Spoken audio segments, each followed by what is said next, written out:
আসসালামু আলাইকুম। সিরাজুল ভাইয়ের জানাজা শুরু হচ্ছে, এখনই শুরু হবে। লক্ষ্য করে দেখুন, প্রচুর লোকের সমাবেশ।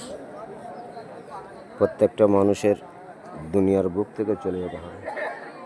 কুল্লু নাফসুল যায়কাতুল মউত, মৌতের স্বাদ প্রত্যেকের চাপতে হবে। সারা পৃথিবীর মানুষকে আল্লাহ পাক দুনিয়ার বুক থেকে নিয়ে নেবেন। তো আমরাও মরে যাওয়ার আগে তৈরি হই। দুনিয়াতে নেক আমল করতে হবে এবং দুনিয়ার মেহনত করতে হবে, আল্লাহর রাস্তায় বাইরে হতে হবে। প্রত্যেকে আমরা দুনিয়াতে নামাজ পড়ব ইনশাআল্লাহ। দেখুন।